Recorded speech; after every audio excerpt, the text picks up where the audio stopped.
Lady DJ అమ్మాయిలు వచ్చేశారు. ఇక డీజే టిల్లుకి చిల్లే. పూర్తి వివరాలకు చదవండి రేపటి సాక్షి హైదరాబాద్ ఎడిషన్. ఇంత మంచిగా జరిగిన ఒప్పందాన్ని మంచిని చెప్పుకోలేని హీన దీన స్థితిలో ఈరోజు కూటమి ప్రభుత్వంలో వాసన ఉండడం నిజంగా కూడా బాధాకరం. మేము ఎవ్వరం కూడా వాసన్న వాళ్ళకి దగ్గర అవ్వడం కోసం, వాళ్ళని మెప్పు పొందడం కోసం, వాళ్ళని మెప్పించడం కోసం, వాళ్ళకి దగ్గర ఏదో ఒక రకంగా రాజకీయంగా ఎదగడం కోసం ఈ స్థాయికి దిగజారుతాడని మేము కళ్ళలో కూడా అనుకోవాలి. మంచిని మంచిగా చెప్పుకోలేనటువంటి హీన దినస్థితిలోకి ఆయన వెళ్ళిపోయాడు ఈరోజు. నిజంగా ఇది తన క్యారెక్టర్కి తను అనుకుంటున్నారు జగన్మోహన్ గారి వ్యక్తిత్వాన్ని హననం చేస్తే తనను గుర్తిస్తారు, గౌరవిస్తారు, తనకు పార్టీలో ప్రాధాన్యత ఇస్తారు అనే ఒక భ్రమలో తన వ్యక్తిత్వాన్ని తను హననం చేసుకుంటున్నాడు. మీ ద్వారా అడుగుతున్నాం వాసన్న ఒకటే చెప్పినాం. 2021 సెప్టెంబర్ 10వ తారీఖు మనకి సిక్కు నుంచి ఒక లెటర్ వచ్చింది ప్రభుత్వానికి. ఆ మరుసటి రోజే క్యాబినెట్ ఉంది. ఆ లెటర్ వచ్చిన తర్వాత ఆ లెటర్లో వారు ఇన్ ప్రిన్సిపల్గా దాన్ని అప్రూవ్ చేస్తూ క్యాబినెట్కి తీసుకొచ్చారు. అందులో కూడా మీరు సంతకం పెట్టారు.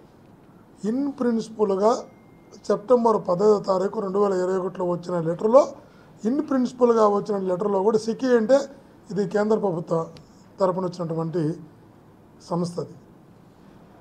దాంట్లో లెటర్లో మీరు సంతకం, ఇన్ ప్రిన్సిపల్గా తీసుకున్న నిర్ణయంలో కూడా మీ సంతకం ఉంది.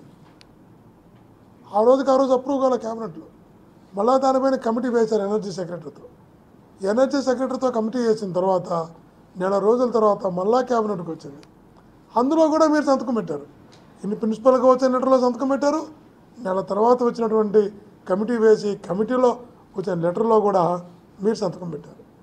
2 సార్లు సంతకం పెట్టి ఇక్కడ నా సంతకమే లేదు, నేను సంతకమే పెట్టలా, అర్ధరాత్రిలో నా సంతకం పెట్టించుకున్నారు.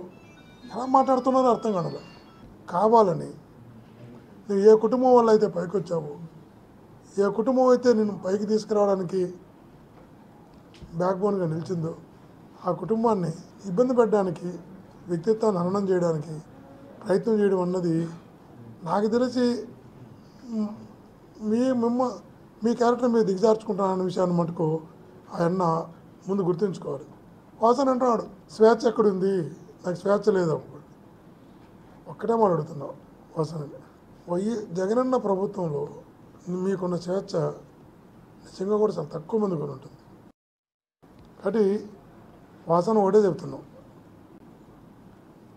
ఎవరినో సాటిస్ఫై చేసి ఏదో ఎదగాలని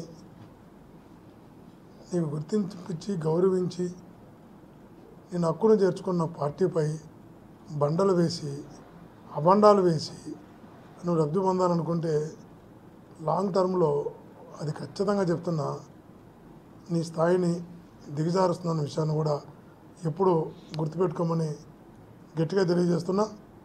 ఏదేమైనా కూడా ఆత్మీయులారా, ఆధారాలతో, సాక్ష్యాలతో, నిజాలతో సంబంధం లేకుండా జగనన్న వ్యక్తిత్వాన్ని హననం చేయడానికి వాసన లాంటి వాళ్ళు ప్రయత్నం చేసినా, వాసనను అడ్డు పెట్టుకొని ఎవరు ప్రయత్నం చేసినా అది వాళ్ళకే తగులుతున్న విషయాన్ని కూడా గుర్తుంచుకోవాలి.